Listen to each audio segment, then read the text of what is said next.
My name is Rachel, and I got banned from my own family's Christmas party, not for something I did, but because my brother was finally dating someone as successful. That's when I realised I'd never really belonged. Not at home, not in their eyes. But 3 months later, fate twisted everything. My brother walked into my office, clueless I was the CEO about to interview him. This story isn't about revenge, it's about reclaiming your worth when your own family refuses to see it. If you've ever felt invisible in your own home, stick around. This story will change the way you define family. I was 8 the first time I realised love in my family came with conditions. My little brother Ethan had just flunked his spelling test. Again. He shrugged it off with a mischievous grin, and Mum ruffled his hair like he'd just won a science fair. Boys develop differently, she told me, when I questioned why he got ice cream for a D. That same week, I brought home straight A's across the board. No ice cream. No celebration. Just a nod from Dad and a muttered, "That's what we expect from you, Rachel." Those words stayed with me like a stain I couldn't scrub out. It only got worse as we grew older. Ethan was chaos wrapped in charm. He never studied, never planned, never cared. But my parents, Richard and Diane, treated him like a misunderstood genius. When he scraped by with a C- in geometry, they praised his progress. Meanwhile, I had a 4.0 GPA and led 3 student clubs. But the only acknowledgement I got was a reminder not to brag around Ethan. At 12, I was packing my own lunches and balancing our family's checkbook for fun. Ethan was still being reminded to brush his teeth. I started cooking dinner on weeknights because Mum said it was good practice for the future. Ethan never had chores. Boys need more freedom, she'd whisper, like it was a scientific fact. High school was where the gap turned into a canyon. I was valedictorian, captain of the debate team, and the first in our district to win a state-level academic decathlon. But when I brought home my acceptance letter to Stanford, Dad barely looked up from the evening news. "We can't afford some overpriced liberal school," he muttered, even though they had been saving for years, for Ethan's college fund. They bought Ethan a brand new Mustang, when he barely graduated high school, with a 2.5 GPA. When I graduated 3 years earlier with top honours, I got a suitcase. "For the journey ahead," Mum said with a tight smile. No party, no proud Facebook post, just the quiet message, "Leave." I left. Northwestern offered me a partial scholarship, and I cobbled the rest together with 3 jobs and student loans. I worked at a campus cafe at dawn, filed paperwork at a dentist's office on weekends, and tutored freshman calculus at night. No care packages from home, no weekend visits, just a monthly call from Mum to ask if I'd met someone nice yet. They never once visited me at college, but they flew to Florida when Ethan's community college baseball team made it to a local playoff, even though he wasn't playing, just supporting the team. I graduated summa cum laude with a double major in computer science and business administration.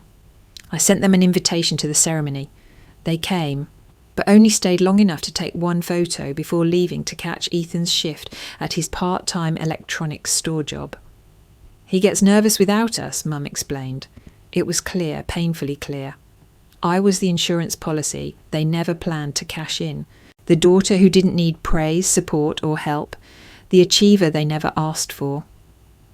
I stopped talking about my work, I stopped expecting recognition, I became invisible in my own family.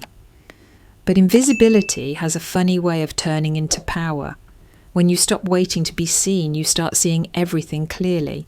I left for college the summer after high school graduation, the last time I ever lived under my parents' roof. My suitcases, stuffed with the few belongings I could carry, held all my hopes and dreams, but also a deep, aching emptiness. I wasn't just leaving home, I was leaving behind a family that had never truly seen me for who I was. At Northwestern, I thrived. I threw myself into my studies, and then I threw myself into my work. I took a job at a cafe, another in the library, and still another as a research assistant for one of my professors. 3 jobs, on top of a full academic schedule, meant I rarely had time to sleep, but I never complained. I was good at surviving on the margins, learning to navigate the world on my own, just as I had always done. The irony was painful. I worked harder than most students, but I was never able to afford the luxuries that seemed to come so easily to others. Most weekends, while classmates were out partying or visiting their families, I was at the library or working a late-night shift. I'd often get messages from my parents, vague little notes like, "How's school? Have you met anyone nice?" But there was never any real inquiry into my struggles. No questions about my workload, no calls to ask how I was managing. One of the few times they called was when I managed to secure a paid summer internship at a tech company. Instead of congratulating me, they asked, "How much are they paying you?" When I told them it wasn't much, just enough to cover rent, they seemed unimpressed. "We hope it's worth it. Ethan's thinking of transferring to a state school next year. Maybe you can help him with his college applications." That was the moment I realised how far we were from the kind of family I had hoped for. They didn't even see my accomplishments, my sacrifices, as worth celebrating. They were too focused on Ethan, too busy trying to ensure his future. The summer after my freshman year, I applied for a scholarship, a real scholarship that could change everything for me. I was working the 3 jobs, struggling to pay rent, and always tired, but I was determined. And that scholarship, it was my ticket out. Then, in one of our rare calls, Mum told me something that hit like a sucker punch. "You know, Rachel, I never really wanted you to go to college at all. If you'd just studied accounting like I suggested, we could have saved all that money, and you could have helped us more with the family, thanks." Her voice trembled as she spoke, but it wasn't from emotion. It was from the resentment she had carried all these years. "But no," she continued, "you had to go for that tech stuff. Look at you, all stressed out. You should have been studying something practical like accounting."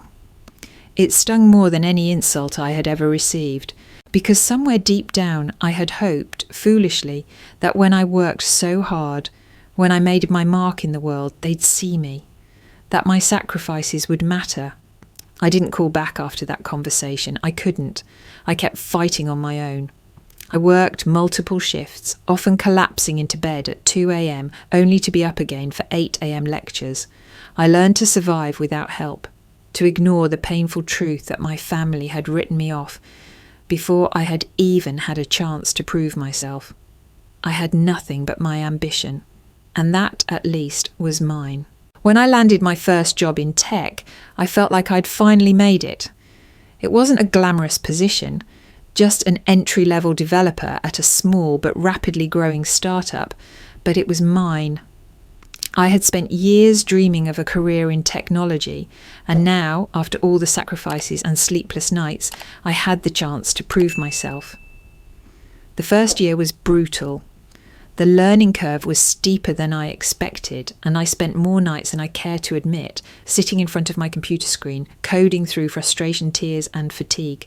But I was determined. No one had ever handed me anything in life, and I wasn't about to wait for anyone to do so now. At work, I kept my head down, pouring myself into every project that came my way. I took on extra tasks, volunteered for the hardest assignments, and earned the respect of my colleagues by sheer dedication. They saw me as someone to rely on. I wasn't just another techie. I was a problem solver, a hard worker, and someone who believed that nothing was impossible if you gave it everything you had.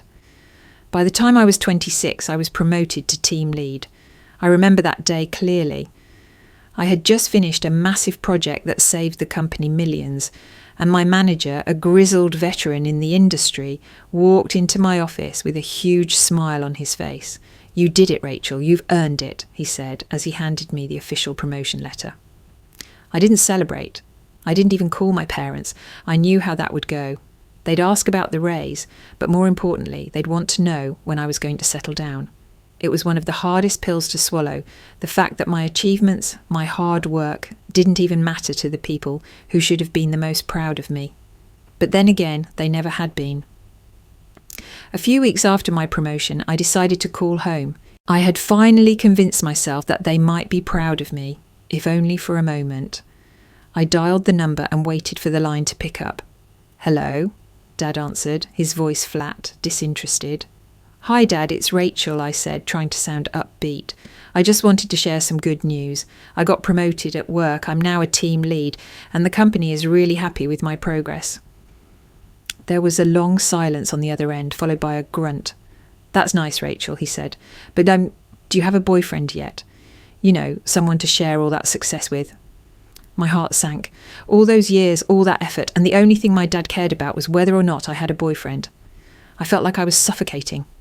Here I was, breaking barriers in an industry that was still largely dominated by men, and all he could do was ask about my personal life. It wasn't the first time, and I knew it wouldn't be the last. "I'm fine, Dad," I said, forcing the words out. "I don't need anyone to define my success." "Well, that's good, I guess," he muttered. "But you should really think about settling down. Your mother and I want to see some grandkids before it's too late."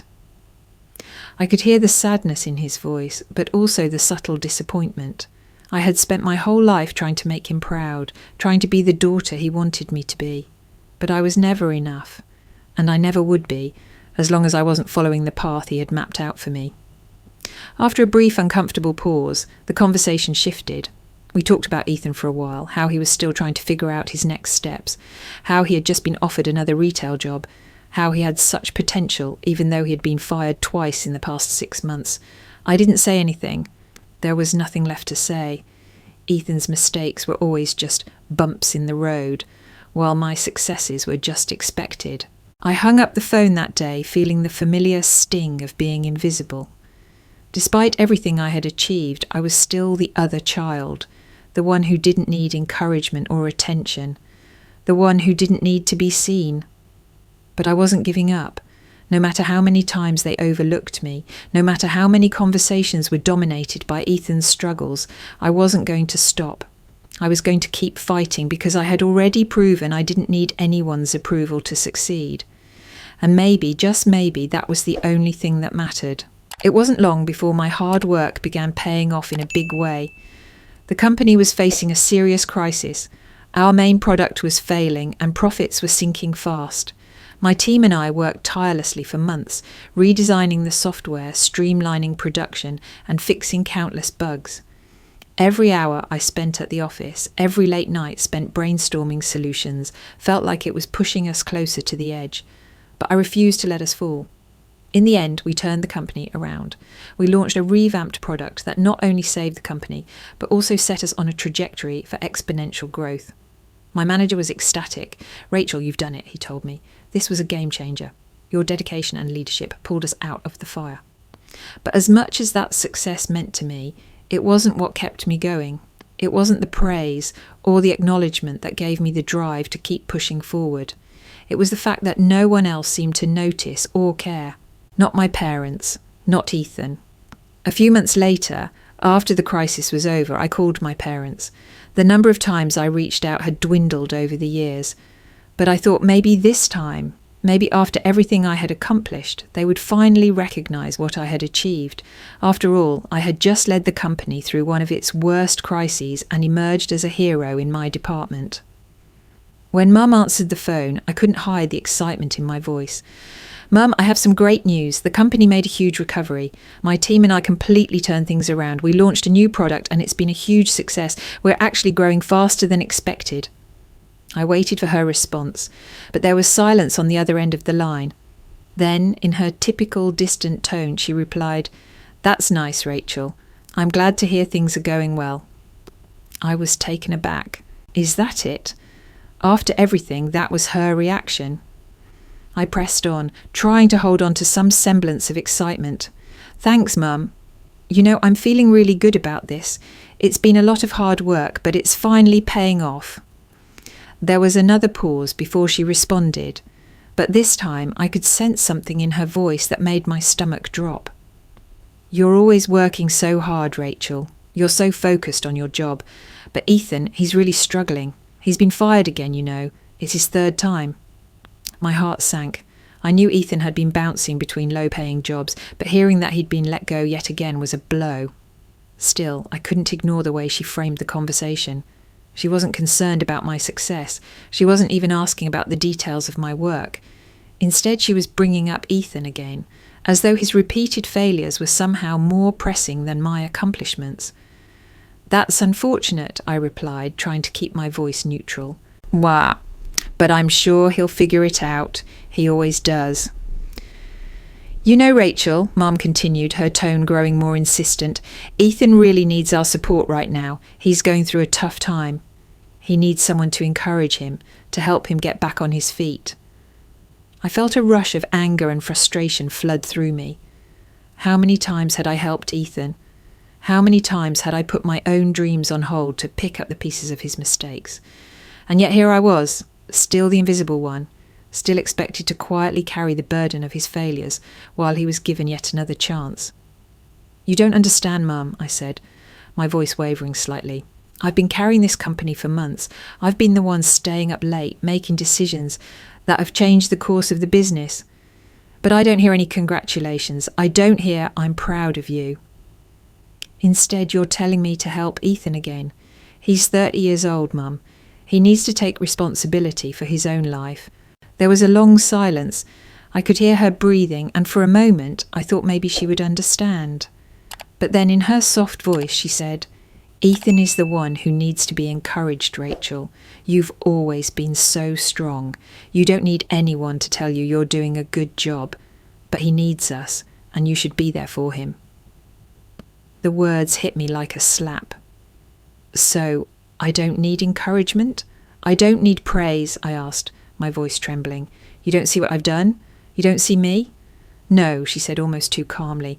You've always been fine. You don't need us the way Ethan does. He needs help. I hung up the phone with a sense of numbness settling in. After all these years, after all the sacrifices, I had never been enough for them. It wasn't about the work I did. It wasn't about the recognition or the success. It was about Ethan, the one who never had to try, the one who was always the priority, and that hurt more than any failure could ever. It was the week before Christmas, and I was feeling the familiar pull of sadness. The holidays had always been hard for me. There was the annual family gathering where Ethan was the star, the one who was always the centre of attention. No matter how much I had accomplished, the holidays were always about him, his needs, his wants. It had been this way for years. I had already bought my plane ticket, carefully selected gifts for everyone, and planned the brief trip home to Chicago. It was the same routine every year. Show up, be ignored, and leave without any real connection. I never expected much more. It was just the way things were. But this year, something felt different. As I packed my bag, I couldn't shake the feeling that this visit would be more painful than the others. Maybe it was the work stress I had been under, or maybe it was the loneliness that had crept in after months of giving my all to my career, without so much as a thank you from my parents. Whatever it was, I had the nagging feeling that I wasn't going to enjoy this Christmas. The call came 3 days before my flight. It was from my dad. Rachel, we need to talk about Christmas this year, he said, his tone already tight with awkwardness. I felt the pit in my stomach drop. Whenever he said that, it usually meant there was some kind of family drama on the horizon. Is everything okay? I asked, hoping for a quick and easy conversation. Well, Dad hesitated. It's just that Ethan's bringing someone with him this year. Her name's Emily, and she works at some tech company. We thought maybe it might be better if you didn't come this time. I stared at the phone in disbelief. What? You're telling me I'm not invited to Christmas? No, it's not like that, he quickly corrected. It's just that Emily's... well, she's a bit sensitive and we don't want her to feel uncomfortable. You know how you are with your work and everything. It might make her feel self-conscious. I was frozen. My heart sank as I tried to process his words. Sensitive? The woman was in tech. My world, the one I had spent years building. And my dad thought that because of my success, I would make her feel self-conscious. It wasn't just insulting, it was heartbreaking. You're asking me to stay away because she might feel bad about herself. What about me, Dad? How do you think I feel? I heard my voice rising in frustration, but I couldn't hold it back. What's the real reason here? There was another long pause, and when my dad finally spoke, I could hear the discomfort in his voice. Look, Rachel, we just want everything to go smoothly. You know how Ethan is. This is important to him, and we don't want things to get awkward. I felt my blood boiling. Ethan, the same Ethan who couldn't hold down a job, who had dropped out of college twice, who was always given second chances, was the one being protected while I was the one pushed aside. So you're saying my presence might overshadow Ethan's girlfriend? That's the excuse, I asked, my voice trembling. Is that it? Well, yes, Dad admitted, sounding ashamed. We just want everyone to feel comfortable. We don't want any tension. I was quiet for a moment, trying to calm myself. I was used to this. I had been the one to always make room for Ethan's failures, to always step aside for his needs, but hearing it, having it said out loud, was like being slapped in the face. I'll be fine, Dad, I said, trying to keep the anger out of my voice. You don't have to worry about me. I'll stay home. I hung up the phone and stood there, staring out the window at the darkening sky. Stay home. The words echoed in my head. How many times had I been told to stay out of the way? How many times had I sacrificed my own needs for the sake of my family's comfort? This was just another version of the same old story. I texted Amy, my best friend, telling her what had happened. She was furious. You're kidding, right? They're asking you to stay away because of her. I texted back, the words practically dripping with disbelief. Rachel, this is beyond ridiculous. You've worked your arse off for everything you've achieved and they're treating you like this? I don't know why I keep expecting them to see me, I typed back, the weight of everything pressing down on me. I'm tired of it. I'm tired of being the invisible one. Mai responded with a quick series of texts. You deserve better, you always have. Don't let them treat you like this. But as I stared at the phone, I knew that it wasn't just about Christmas.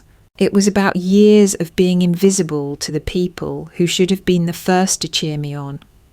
It was about a family who never saw me for who I was, someone who had spent her entire life working to be enough, only to be told time and time again that I wasn't.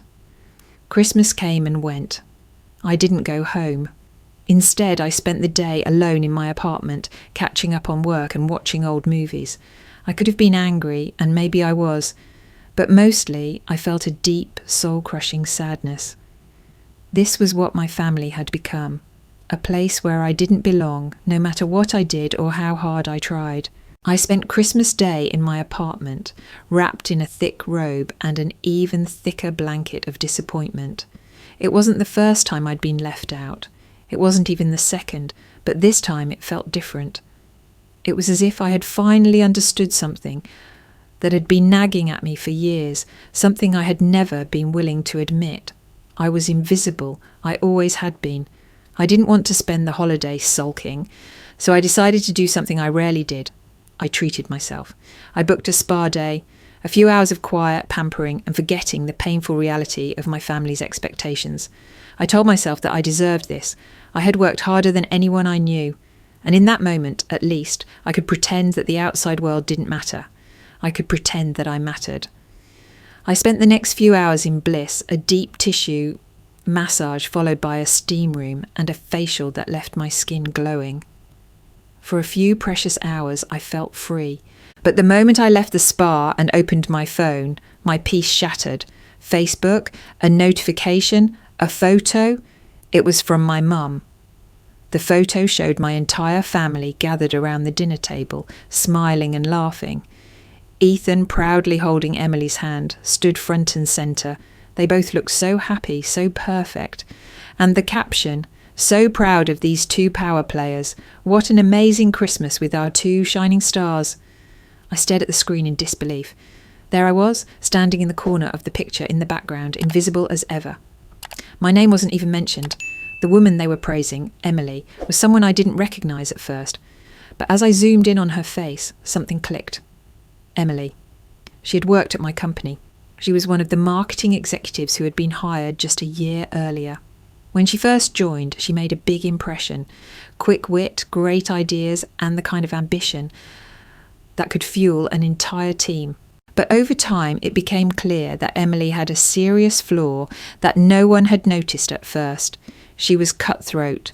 And worse, she had no regard for company ethics. I had heard whispers in the hallways, rumours about her pushing clients to sign contracts without full disclosures, whispers about her manipulating her colleagues to get ahead. I didn't think much of it until I saw the final report, a report she had tried to cover up, that proved she had been involved in an illegal contract deal with a third-party vendor. That was the end of Emily at the company. She was fired for breach of ethics, but here she was, sitting at my family's dinner table, being celebrated as if she were the next tech mogul. I couldn't believe it. And the worst part? My family didn't even know the truth about her. They had no idea about the toxic environment she had created at the company. They had no clue that the woman they were lauding had been one of the most dishonest people I had ever worked with. I sat there for a long moment, my phone still clutched in my hand, staring at the smiling faces of my family. A sense of betrayal washed over me like a tide. My parents had been too eager to embrace her, too desperate for Ethan to find someone worthy, that they had completely ignored everything I had worked so hard for. Was I angry? Yes. But more than that, I felt a deep sadness.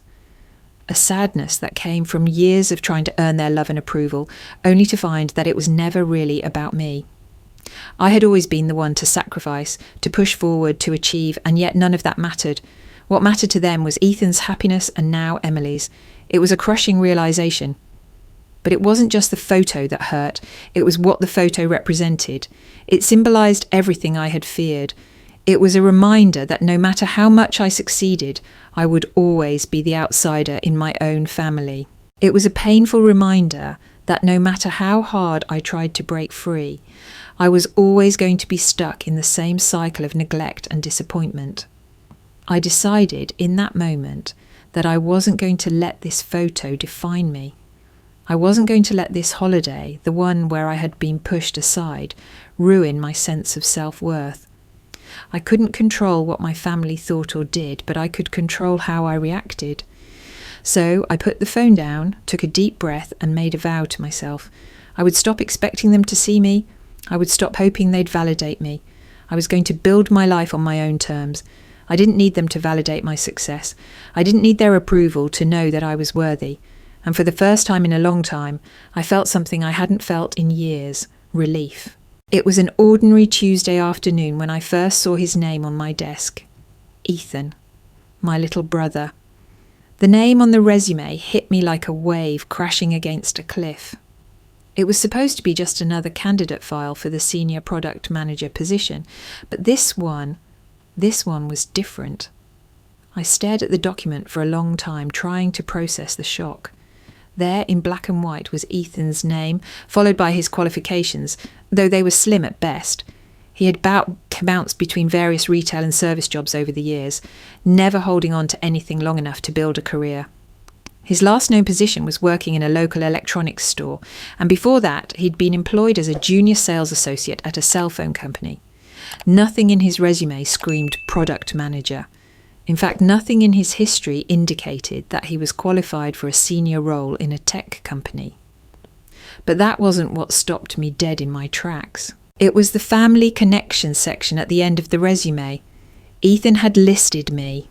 He had written that he had a family connection to senior management, to me specifically as the CEO. I leaned back in my chair, trying to steady my breathing.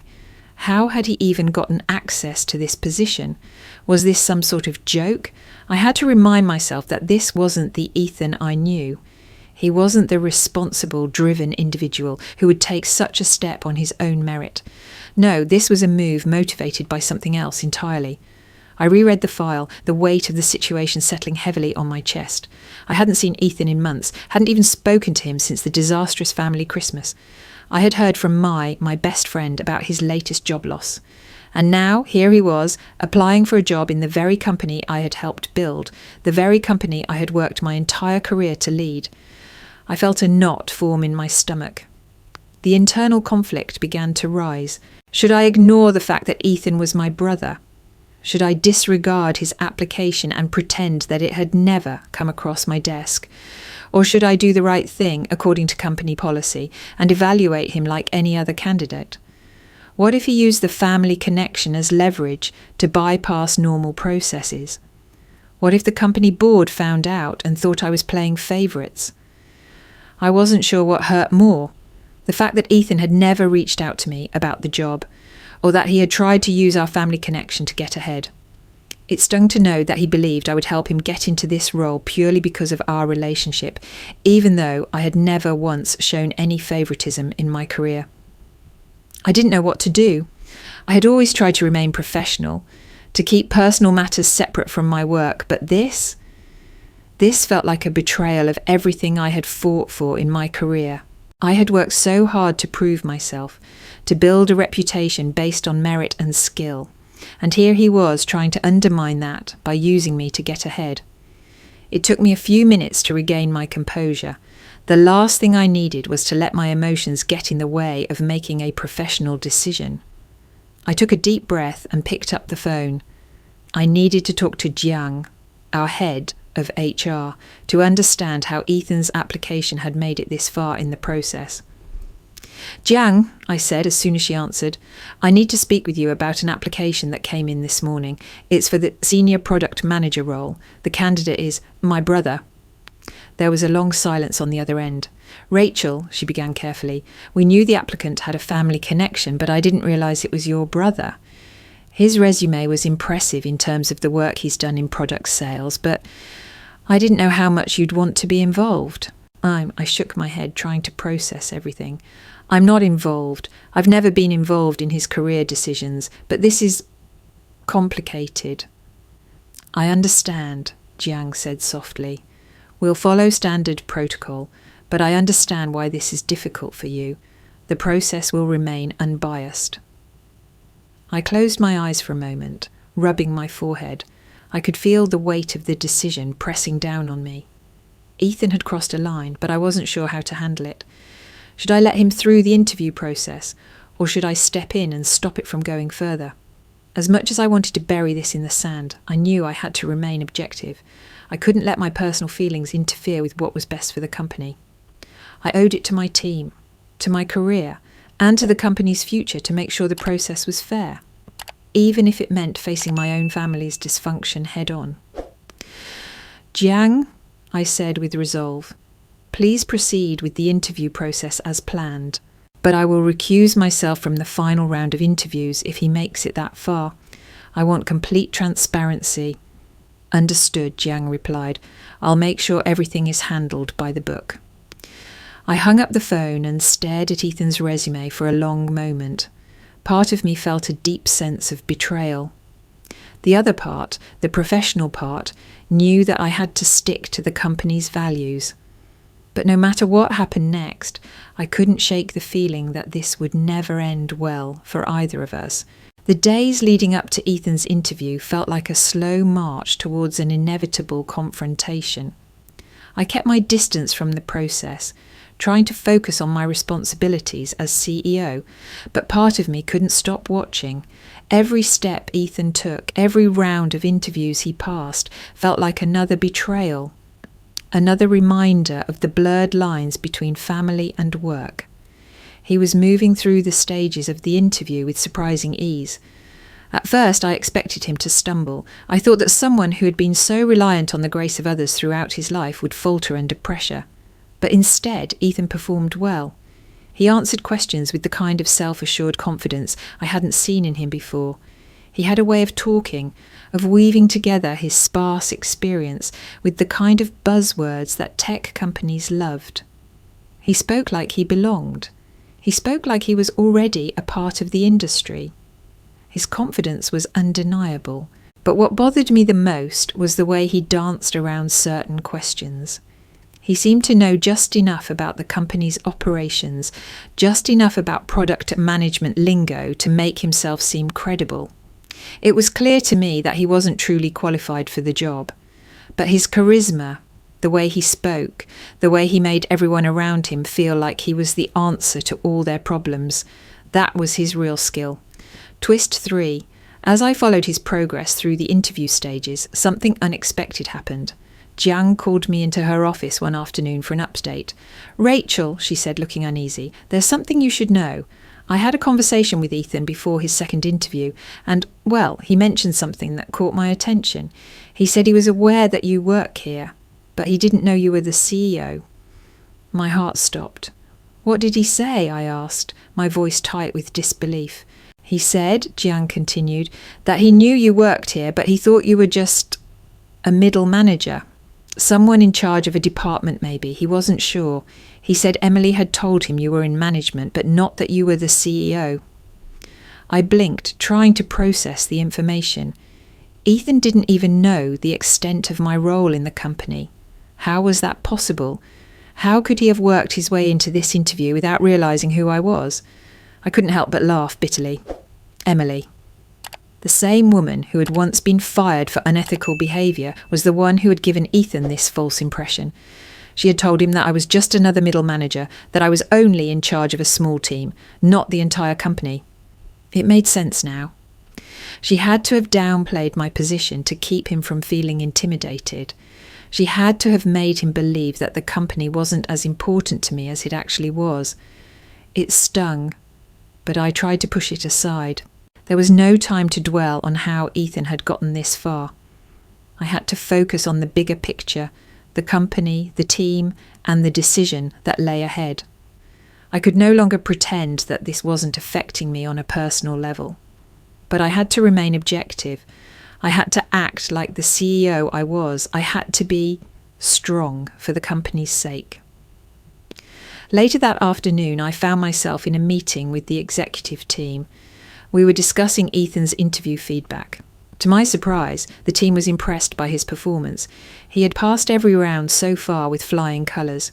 His answers had been polished, his demeanour charismatic, and he seemed like he was the perfect fit for the role.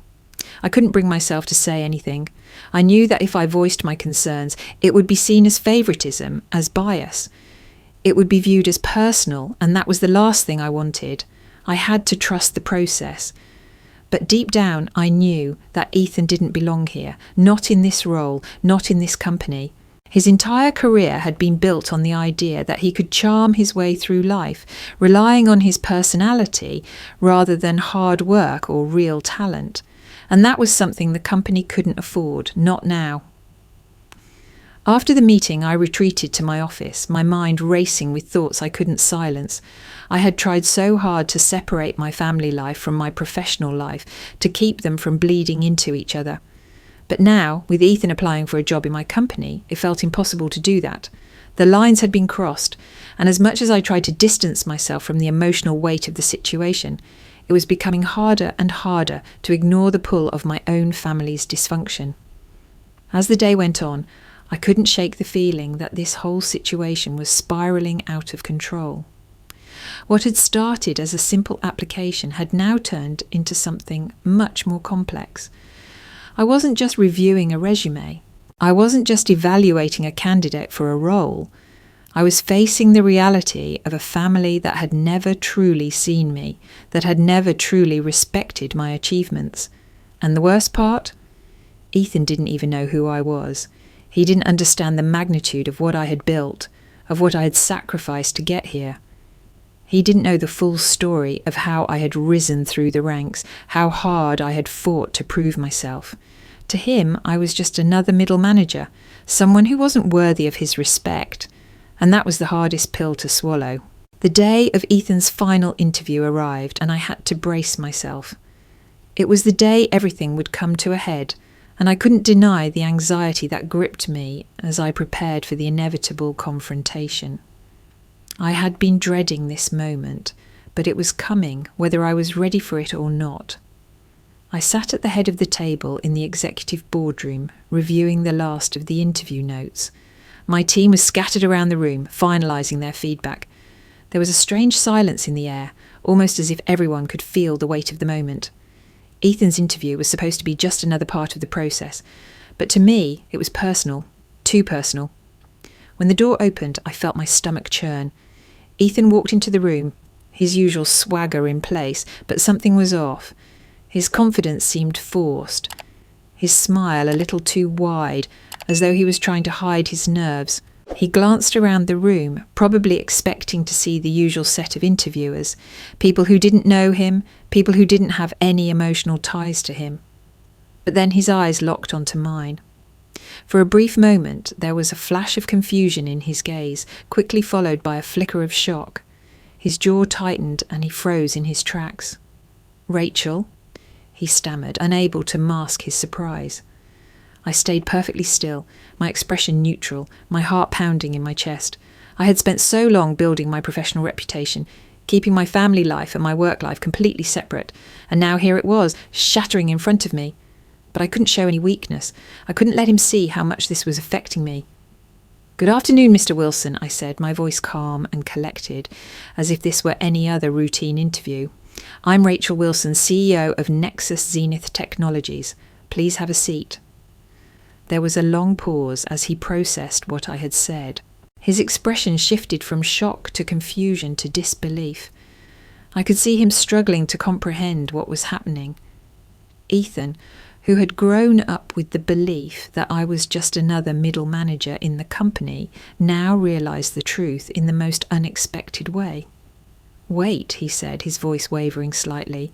"You're the CEO?" I nodded slowly. "Yes, I am." I could see the gears turning in his mind as he processed the information. This was not how he had envisioned this moment. He had come into this interview thinking he would be facing a stranger, someone with no personal connections to him. But instead, he was sitting across from his older sister, the one he had always dismissed, the one he had never truly seen. He didn't sit right away. His body language was tense, stiff, as though he wasn't sure how to proceed. After what felt like an eternity, he finally took a seat, but the unease in his posture didn't go away. "This is unexpected," Ethan muttered, still trying to regain his composure. "I understand," I said, keeping my tone professional, "but we have a job to do.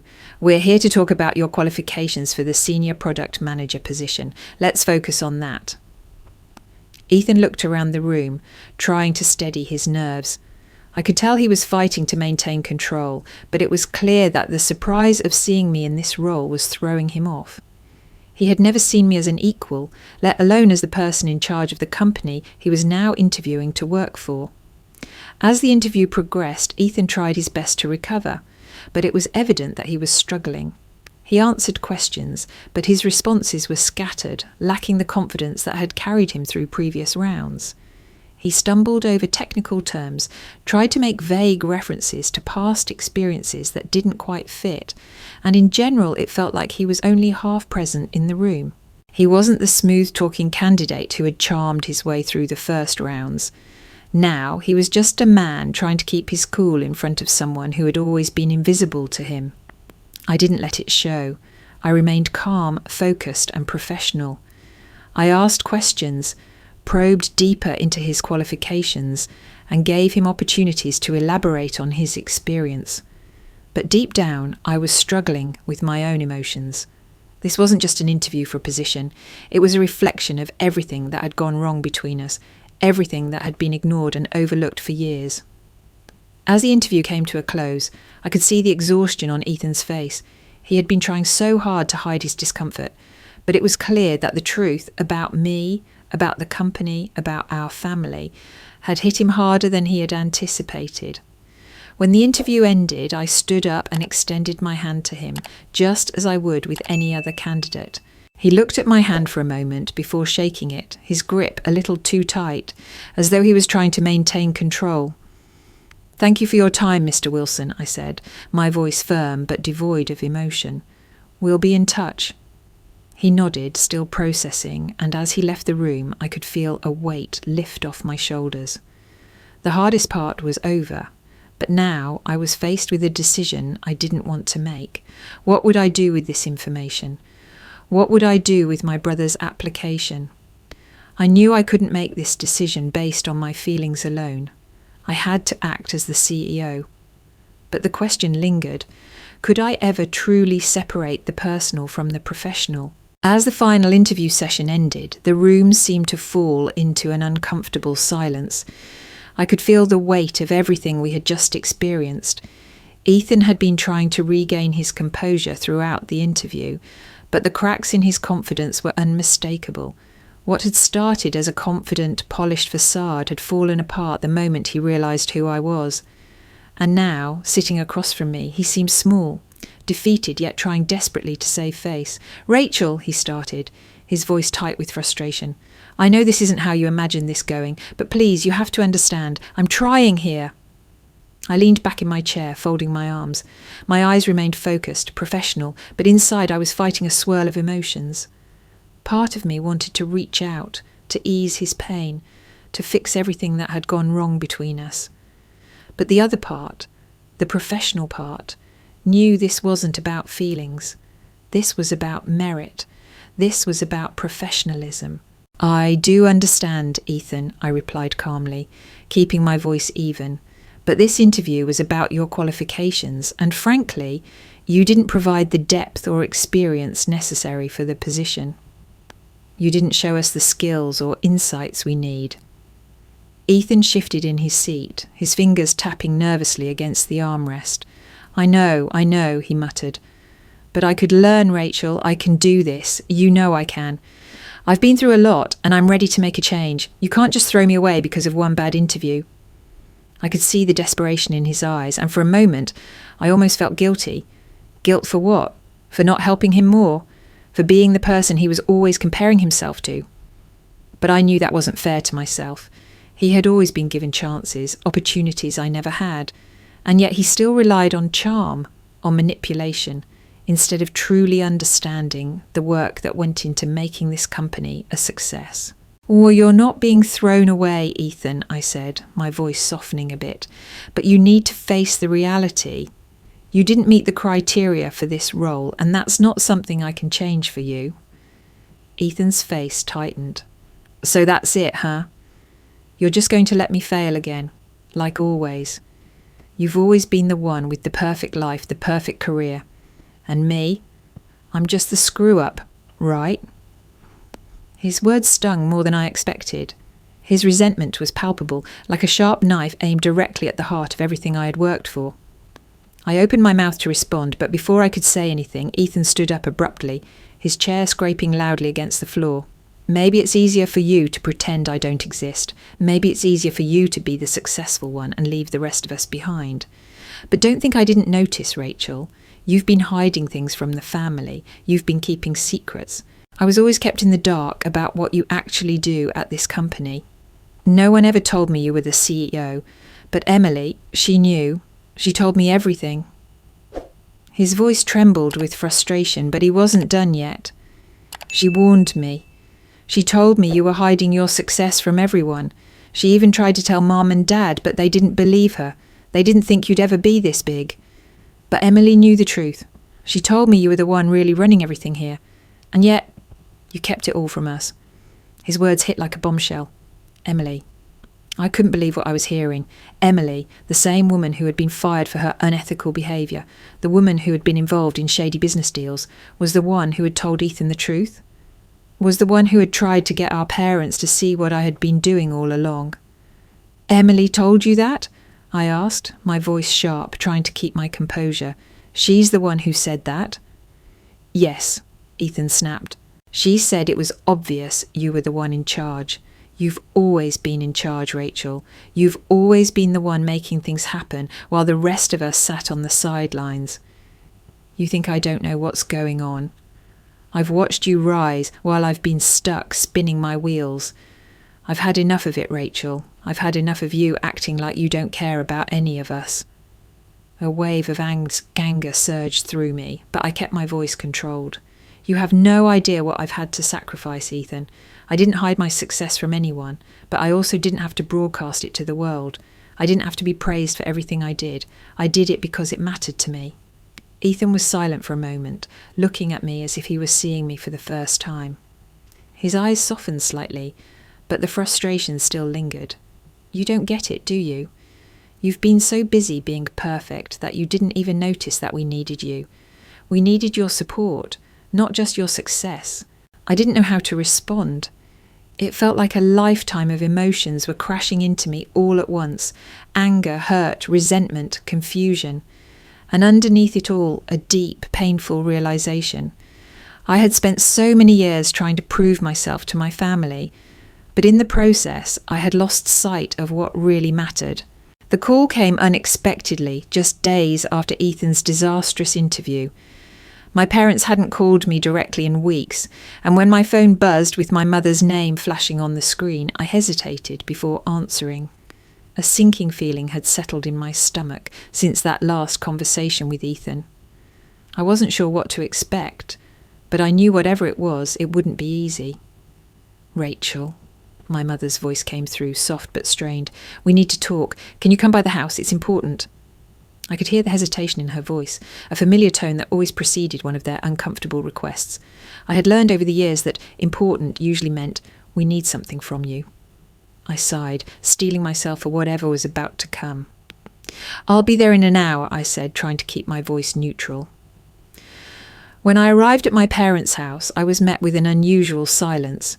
The lights in the living room were dim, and my parents were sitting on the couch, their eyes tired. My father, who usually exuded an air of quiet authority, looked unsettled, his hands clasped tightly in his lap. Mum was sitting with her arms crossed, her eyes avoiding mine as I walked in. They were both waiting for something to break the silence, and so I waited too. After a long pause, my father cleared his throat. "Rachel," he began, his voice tight, "we've been talking and we need to ask you for something." I braced myself. I had a pretty good idea of where this was going. "You know, Ethan, he's been struggling," my mother added quickly, almost too quickly. "We've been trying to help him, but it's just not working. He's in a bad place right now, Rachel. We thought maybe you could help him get a job, maybe something here at your company." I stood still, frozen, trying to process the words they had just said. Of all the things I had expected, this wasn't it. It wasn't that I hadn't been willing to help Ethan. I had been helping him for years, in whatever way I could. But now, asking me to use my position to give him a job, after everything, it felt like they were asking me to betray my own sense of professionalism. "I've already told you," I said quietly, trying to keep my voice steady. "I can't just hire him because he's my brother. He needs to earn his place like everyone else, and I'm not going to make exceptions for him." My father looked frustrated, rubbing his temples. "We don't expect you to just hand him a job, Rachel, but you know how hard he's been trying. He's been looking for months and nothing's working out for him. And with Christmas and everything, he's just feeling so lost. He's a good kid, Rachel. He needs a chance." The words stung, but they weren't new.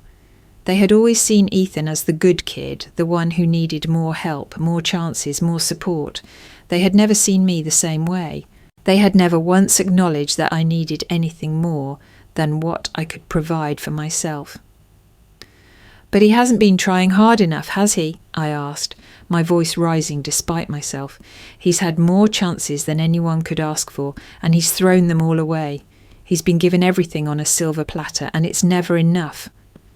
My father's face darkened, his frustration boiling over. "And what about you, Rachel?" he snapped. "We've sacrificed everything for you. We put you through school. We gave you everything we could, and this is how you repay us. You don't even give us the decency of helping your own brother." I recoiled, stunned by the sudden shift in his tone. "What are you talking about? I've never asked for anything from you. I worked 3 jobs to get through school. I paid my own tuition. And now you're asking me to put my career at risk for someone who hasn't even tried to help himself?" My mother chimed in, her voice barely above a whisper. "You're so independent, Rachel. We've always been so proud of you, but we can't help but feel like you've forgotten where you come from. You don't seem to care about family anymore." The words landed like a slap. I had always felt like I was never enough for them. No matter how much I achieved, it was never enough. And now, in their eyes, I was the one at fault for not supporting Ethan in his time of need. They had never once acknowledged that my own journey, my struggles, my sacrifices, deserved any recognition. "I haven't forgotten where I come from," I said, my voice trembling with barely contained anger. "But I also haven't forgotten who I am. I can't keep sacrificing my career for someone who refuses to help himself. You've always been so focused on Ethan that you never saw me. You never saw the work I put in to get here, and now you're asking me to fix everything for him." My father sighed, shaking his head. It's not about fixing him, Rachel. It's about supporting him, helping him get back on his feet. We did it for you. We're your parents. Don't you want to see your brother succeed? I stood there silent, the weight of everything pressing down on me. The years of neglect, of never being seen, of always being the strong one. I had done it all on my own, but it had never been enough. And now my parents were asking me to do the impossible, to fix everything, to make it right. Look, I can't do this, I said finally, shaking my head. I can't keep doing this. You've never seen me, and now you expect me to fix everything for Ethan. I'm not the one who can do that. There was silence for a moment before my mother spoke softly. We're just asking for a little help, Rachel, just a little. But I knew then that nothing would ever change. I could give them everything, and it would never be enough. The silence in the room after my declaration was deafening. My parents sat there, their expressions unreadable as I processed everything they had just said. I had spent my entire life trying to earn their approval, but it felt like no matter what I did, nothing was ever enough. I could already see how this conversation would end, just like all the others. I was expected to give, to fix things, to be the one who sacrificed once again. But something in me had shifted. The years of being pushed aside, of being overlooked and undervalued, had finally taken their toll. I was done. I was done being the person who carried the weight of the family's expectations on her shoulders. And for the first time, I wasn't going to bend to their demands. I'm not going to give you money, Dad, I said firmly, keeping my voice steady despite the surge of emotion bubbling beneath the surface. I've helped enough. I've been the one supporting Ethan for years, but I can't keep doing this. I can't keep giving and giving without any real change. There was a flicker of frustration in my father's eyes, but I didn't back down. If you're serious about helping Ethan, then you'll go with me to therapy, as a family. All of us. My mother's face tightened. She opened her mouth to protest, but I held up a hand to stop her. You've never been willing to confront the problems in this family, but maybe now we have to. If we're ever going to move forward, we need to start by acknowledging how dysfunctional we've been. I've spent years dealing with this on my own, and it's clear that none of you are willing to see it. Maybe it's time to face the truth about us, as a family. My father's jaw clenched, but there was no anger in his eyes, just a deep, weary sadness. Rachel, we don't need therapy. We just need you to understand that Ethan is struggling. We need you to help us, to help him. I'm not going to enable him anymore, I said, my voice stronger than I'd expected. I've done enough. But if you want to fix this family, if you want things to change, we need help. We need someone who can guide us through the mess we've created. That's the only way I'm willing to move forward. There was a long pause. I could feel my parents' resistance, but I also saw the flicker of realization in their eyes. They knew this wasn't just about Ethan anymore. This was about me, and it had always been about me. My years of sacrifice, my years of giving, were finally catching up to me. I'll pay for the sessions, I added, my voice quiet but resolute. But we're going to therapy, all of us. If you want things to change, that's the only way. My mother finally spoke, her voice softer now. You think therapy will fix everything? You think it will change us? I don't know if it will fix anything, I said honestly. But it's the only shot we've got. If we don't try, we'll just keep going in circles, blaming each other, and nothing will ever get better. Waidragini, it wasn't an easy decision to make. I knew that offering therapy was the only way I could break through their denial and force them to confront the truth. But I had no idea how they would respond. I just hoped that it was enough, for my sake, if nothing else. But as I turned to leave, I felt something shift in the room, something heavy, something unspoken. My mother's voice stopped me at the door. Rachel, there's something we need to tell you, she said, her voice trembling. There's something we've kept from you, something we've never told you. I turned around slowly, my heart racing in my chest. What is it, Mum? My father was silent, his face pale. It was as if they had just realised they had held something back for far too long, and now the truth was finally coming to the surface. You're adopted, my mother whispered, her words barely audible. You're not our biological daughter. We never told you. We never thought you needed to know. The world seemed to tilt beneath me. My knees went weak and I leaned against the doorframe to steady myself. "What?" I whispered, unable to fully comprehend what I was hearing. "What do you mean?" "We never told you because we didn't want you to feel different," my father said, his voice thick with guilt. "But the truth is, you were adopted. Ethan, he's our biological son. We didn't think it was important for you to know." I could barely breathe. All the years of trying to prove myself, all the sacrifices, all the pain. And this was the truth they had kept from me. This was the secret they had held on to, thinking it didn't matter. My eyes shifted to Ethan, who had been silently watching the exchange from the corner. His face was unreadable, but there was a flicker of something. Regret, maybe. He knew. He had known all along. I was the one who had been kept in the dark. "Ethan knew?" I asked, my voice shaking. "You told him?" Ethan's face paled. I didn't know how to tell you, Rachel. I didn't want to hurt you. But yeah, I knew. Emily told me. She figured it out." I felt the ground beneath me give way. Everything I had known about my family, everything I had ever believed was a lie. The truth was worse than anything I could have imagined. The first therapy session was nothing like I had imagined. Walking into the small, quiet room with my parents and Ethan felt like stepping into a strange new world. I had hoped it would be the key to unlocking the truth, but I wasn't prepared for what came next. Dr. Hayes, the therapist, was a calm, collected woman in her late 50s. She greeted us warmly, but with an air of professionalism that made it clear we weren't there for comfort. This was about confronting the hard truths. After the usual introductions, Dr. Hayes guided us through a series of questions designed to open up the lines of communication. The session started off slowly, as we all sat there uncomfortably, avoiding eye contact. My father was the first to speak, his voice quiet but strained.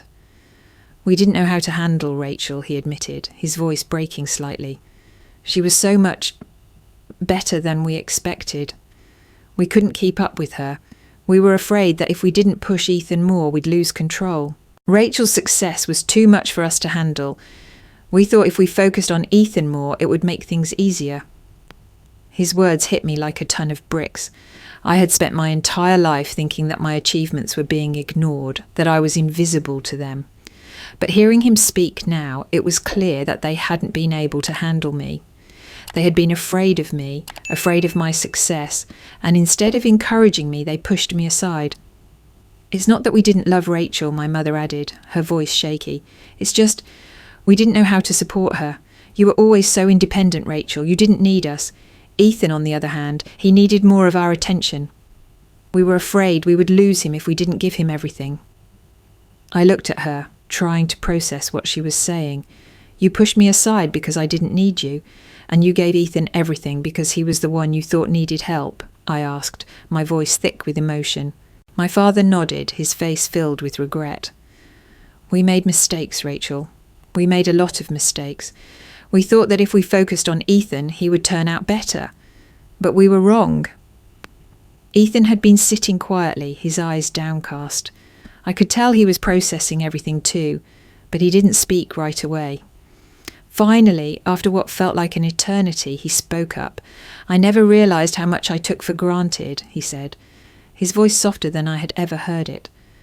"All those years, I always thought I was the one who was getting the short end of the stick.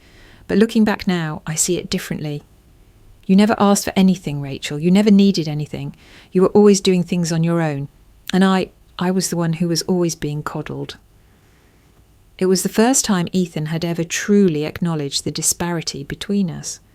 His voice, full of regret, made me realise that, despite everything, he was starting to understand. He was starting to see the price of being the golden child, the child who had been pampered, given every opportunity without consequence. "I didn't know how hard it was for you," Ethan continued, his voice trembling slightly. "You were always the perfect one. And I never appreciated it. I just assumed you didn't need anything from us. But I was wrong." I nodded slowly, my heart heavy with the weight of everything we had been through. "You didn't know, Ethan. You couldn't know. Because you were the one who was always getting the help. and I was the one who was expected to figure it out on my own. Dr. Hayes, who had been sitting quietly, guiding us through the conversation, spoke up at that moment. It's important to recognise that both Rachel and Ethan had different needs growing up, but those needs weren't met in healthy ways. Rachel, you needed validation, and Ethan, you needed structure. Your parents tried to give you both what they thought you needed, but they missed the mark, and that's where the disconnect happened. I could see my parents processing everything Dr. Hayes was saying, their faces filled with the guilt of knowing that their decisions had shaped our relationship in ways they never intended. But it wasn't just about them. It was about Ethan and me, about the years of hurt and resentment that had built up because of the imbalance in how we were treated. "I'm sorry, Rachel," Ethan said, his voice low. "I'm sorry for all the times I didn't support you, for all the times I took things for granted." And in that moment, I realised something I had never fully understood before. Ethan wasn't just the golden child because of my parents' actions. He had been moulded by their fear, by their insecurity about my success. They had pushed him into the role of needing constant validation because they couldn't handle my independence. But now, as he began to recognise the damage that had been done, I could see the change happening in him. He was starting to understand what it meant to truly take responsibility for his own life. The session ended with a sense of quiet acknowledgement between all of us. The wounds weren't healed yet, but we had made the first step toward healing. The truth had finally come to the surface, and we were all learning to see each other for who we truly were, not for the roles we had been forced into. As I walked out of the therapy session, I felt a sense of hope that I hadn't felt in years. The road ahead wouldn't be easy. It would take time and it would take work. But for the first time in my life, I wasn't carrying the burden of my family's expectations alone. And maybe, just maybe, we could learn how to be a family in the way that we had always needed. 6 months had passed since that first therapy session, and a lot had changed. At first, it had been slow going, awkward conversations, unspoken resentment, and the weight of old habits holding us all back. But with each session, we began to understand each other a little better. The walls that had once seemed impenetrable were finally starting to crack. Ethan, in particular, had changed. His transformation was nothing short of remarkable. The man who had once coasted by on charm and the expectations of others had started to take responsibility for his life. He found a job, an actual job, one that suited his skills and interests. It wasn't in tech like he had always hoped. Instead, he worked in graphic design for a growing marketing agency. And for the first time, he wasn't relying on me or anyone else to get him in the door. He had earned this opportunity on his own merit. I could see the pride in his eyes when he told me about it. It wasn't just about the job itself, it was about the work he had put in to get there. He was doing it for himself, and that meant everything to me. I wasn't the only one who noticed the change. My parents did too. My father, who had always been distant and sceptical about Ethan's potential, had started to show genuine pride in his achievements. For the first time in my life, it felt like my parents were seeing Ethan for who he really was, not as the person they had moulded him to be, but as someone capable of standing on his own. We all learned to communicate more openly. My mother, who had spent years clinging to her ideal of Ethan as the fragile, misunderstood son, began to acknowledge her own part in creating that image. She had always wanted to protect him, to give him everything, but in doing so, she had never allowed him to truly grow. And slowly, she began to shift, offering him guidance without trying to control every aspect of his life. As for me, I had found a new sense of peace. The weight of my family's expectations no longer bore down on me, as it once had. I had finally realised that my worth wasn't tied to their approval. I had learned to stand on my own, and for the first time I felt like I was making decisions based on what was best for me, not what I thought they wanted me to be. The holidays came around again, and for the first time in years I actually looked forward to spending time with my family. We didn't have the perfect picture of a family gathering. There were still moments of awkwardness, still unresolved issues lurking beneath the surface.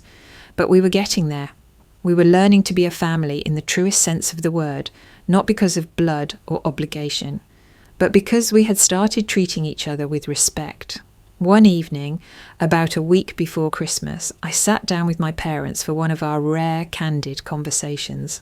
We were sitting at the kitchen table, sipping tea and chatting about life, when my mother said something that caught me off guard. "Rachel, there's something else we need to tell you," she began, her voice hesitant. "Something we've never told you before." I felt my heart skip a beat. After everything we had been through, after the years of secrets and half-truths, I wasn't sure I was ready for another bombshell. But there was a calmness in her voice, a gentleness that made me feel like this was something I needed to hear. "You're adopted," she said quietly, her eyes meeting mine with a sincerity I'd never seen before. "We didn't tell you because we didn't want you to feel different. We were scared of how you might react. But we want you to know now, because it's time." The words hit me like a freight train. Adopted? I sat there staring at her, my mind racing to make sense of what she had just said. How had I not known this? How had they kept this from me all these years? "Why didn't you tell me?" I asked, my voice thick with emotion. "Why did you hide this from me?" My father's voice was quiet as he spoke, as if trying to gather his thoughts. "We didn't think it mattered, Rachel. We thought you were our daughter in every way that counted. We didn't want you to feel different. But now we realise that we should have told you the truth." I was stunned, shocked. But as the words sank in, something inside me began to shift. I had spent so many years trying to prove my worth to them, trying to earn their love and acceptance. But the truth, no matter how much it hurt, set me free. I wasn't defined by the blood that ran through my veins. I wasn't defined by their expectations or by what they thought I should be. In that moment, I realised something profound. Family wasn't about blood. It wasn't about shared genes or shared last names. Family was about the way people treated you, the respect, the love, the effort they put into being there for you. And in that moment, I finally saw my parents for who they truly were. Imperfect, but trying. And for the first time, I understood that I didn't need to carry the burden of their expectations anymore. "I don't know what to say," I whispered, my voice trembling with a mix of emotions. "But I think I'm starting to understand." My mother reached out and took my hand, her grip gentle but firm. "We love you, Rachel, always have, and we're so sorry for all the ways we failed you." I nodded, not trusting myself to speak. There was still so much to process, so much I didn't fully understand. But for the first time in my life, I felt something I had never felt before. Acceptance. Not just from them, but from myself. I wasn't who they wanted me to be. I wasn't who I had tried to be for them. I was just me. And maybe, just maybe, that was enough.